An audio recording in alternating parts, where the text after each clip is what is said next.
Friends എല്ലാവരും സുഖമായിട്ടിരിക്കുന്നു. ഞാൻ ഇന്ന് വന്നിരിക്കുന്നത് ഒരു വെറൈറ്റി ഡിഷുമായിട്ടാണ്. വെറൈറ്റി ഡിഷ് എന്ന് പറയുമ്പം ഞങ്ങളെ സംബന്ധിച്ചിടത്തോളം ഞങ്ങൾക്കതൊരു വെറൈറ്റി തന്നെയാണ്. ഞങ്ങൾ പത്തനംതിട്ടക്കാരാണ്, അത് പ്രത്യേകിച്ചിട്ട് പ്രവാസികളാണ്. അപ്പം ഞങ്ങൾക്കിത് ഒരു വെറൈറ്റി ഫുഡ് തന്നെയാണ്. അത് എന്തൊക്കെയാണെന്ന് ഞാൻ കാണിച്ചു തരാം. നമ്മള്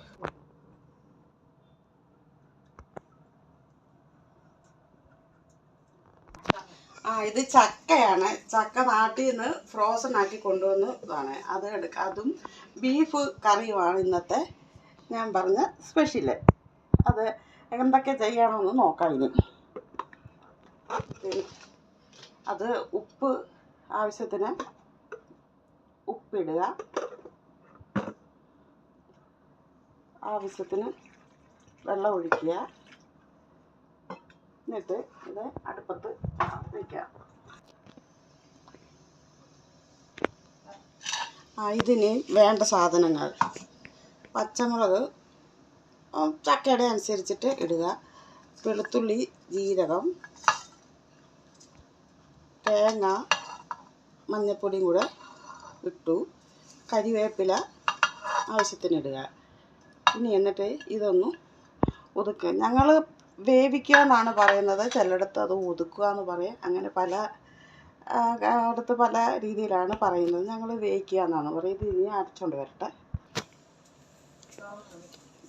ഇതാണ് നമ്മൾ ചക്കയ്ക്ക് വേണ്ടി അരച്ച് വെച്ച അരപ്പ്. ചക്ക അടുപ്പത്ത് കുക്കറിൽ വെച്ചിട്ടുണ്ട്. 2 വിസിൽ വെന്തതിന് ശേഷം അടിച്ചതിന് ശേഷം കുക്കർ ഓഫ് ചെയ്യുക. അടുത്ത നമുക്ക് ബീഫിന് എന്തൊക്കെയാണ് വേണ്ടതെന്ന് നോക്കാം. ബീഫ് കറി വെക്കാൻ വേണ്ടിയിട്ട് ഇത് തേങ്ങാക്കൊത്ത്. ആദ്യം തേങ്ങാക്കൊത്ത് വേണം. തേങ്ങാക്കൊത്ത് തേങ്ങാക്കൊത്തൊന്ന് മൂക്കട്ടെ. ഈ ബീഫ് ഇങ്ങനെ ഇരിക്കുന്ന നാട്ടിൽ നിന്ന് കൊണ്ടുവന്ന ബീഫാണ്. അത് ജസ്റ്റ് കുരുമുളക് മഞ്ഞൾപ്പൊടിയും മാത്രം ഇട്ട് വേവിച്ച് കൊണ്ടുവന്ന ബീഫാണ്.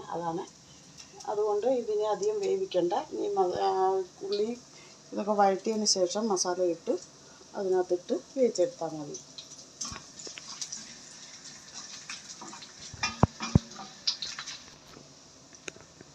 ഇപ്പം തേങ്ങ ഞാൻ അതൊന്ന് വറക്കാൻ വേണ്ടി ഇട്ടിട്ടുണ്ട്. പിന്നെ വേണ്ടത് കൊച്ചുള്ളി, നമുക്ക് ബീഫ് എത്രയെന്ന് വെച്ചാൽ അതനുസരിച്ചൊരു ചെറിയ ഉള്ളിയാണ് ഞാൻ കൂടുതൽ എടുത്തേക്കുന്നത്. ഒരു ചെറിയൊരു സവാള എടുത്തിട്ടുള്ളൂ.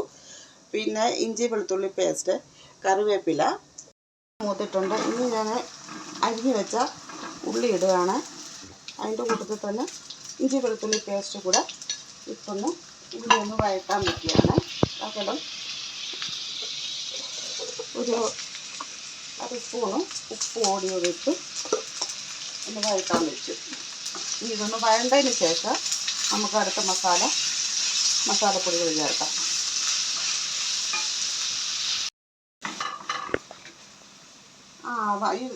ഉള്ളിയൊക്കെ വഴണ്ടിട്ടുണ്ട്. ഇനി നമുക്ക് മസാലകൾ ഇടാം. ആദ്യം മല്ലിപ്പൊടി 2.5 സ്പൂൺ മല്ലിപ്പൊടി, 2 സ്പൂൺ മുളക് പൊടി, 1.5 സ്പൂണ് ഗരം മസാല പൊടിച്ചത്. അത്രയും അങ്ങോട്ട് ഇട്ട് നല്ലപോലെ ഒന്ന് വഴണ്ടതിന് ശേഷം നമുക്ക് അതിനകത്ത് കുറച്ച് വെള്ളം ചേർക്കണം. കാരണം ബീഫ് വെള്ളം പറ്റിച്ച് കൊണ്ടുവന്ന ബീഫായതുകൊണ്ട് വേകാനുള്ള വെള്ളം ഇതിൻ്റെ കൂടെ ഒന്ന് മിക്സാകാൻ വെള്ളം കുറവാണ്. അപ്പോൾ നമുക്കിതൊന്ന് വഴണ്ടതിന് ശേഷം കുറച്ച് വെള്ളം കൂടെ ഒഴിച്ച്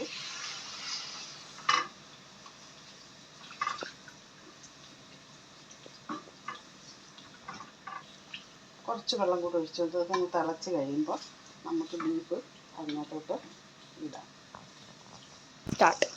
മസാലയെല്ലാം നല്ലതുപോലെ മൂപ്പിച്ച് അത് നല്ല വെള്ളം ഒഴിച്ച് ഉള്ളി എല്ലാം കൂടി ഇട്ട് നല്ലപോലെ ഒന്ന് വഴണ്ടിയിട്ടുണ്ട്. ഇനി നമുക്കതിനകത്ത് ബീഫ് ഇടാം.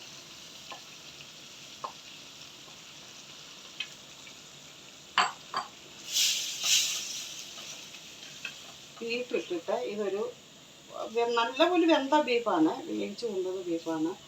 ഇതിനൊരു 10 മിനിറ്റ് അല്ലെങ്കിൽ 15 മിനിറ്റ് വേണ്ടി വരത്തില്ല. ഒരു 10 മിനിറ്റ് ഈ മസാല എല്ലാം ബീഫിലൊന്ന് പിടിക്കാൻ വേണ്ടി ഒരു 10 മിനിറ്റ് നമുക്ക് ഇത് അടുപ്പത്ത് ചെറിയ രീതിയിൽ അടുപ്പത്ത് വെച്ചൊന്ന് ആക്കിയെടുക്കാം.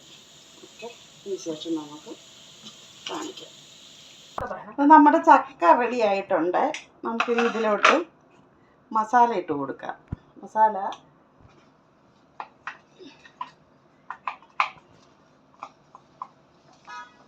ഇട്ട്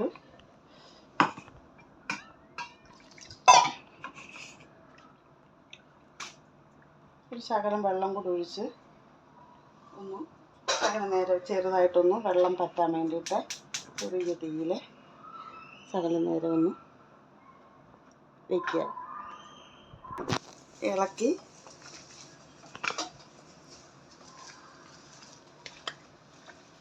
യോജിപ്പിക്കാം.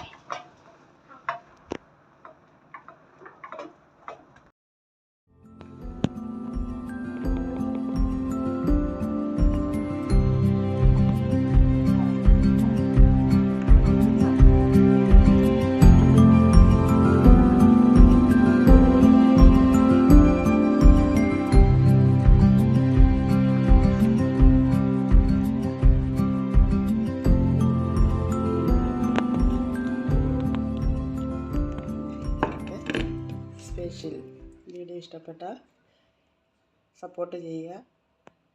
ടേസ്റ്റ് ചെയ്യാൻ ഒരാളെ വിളിക്കാമേ. ഒന്ന് ടേസ്റ്റ് ചെയ്ത് നോക്കി.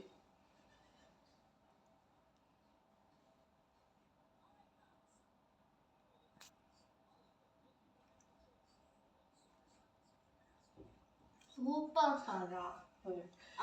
വീഡിയോ ഇഷ്ടപ്പെട്ടാൽ ഷെയർ ചെയ്യുക, സപ്പോർട്ട് ചെയ്യുക. ഇനിയും അടുത്ത വീഡിയോയിൽ കാണുമ്പോൾ ബൈ.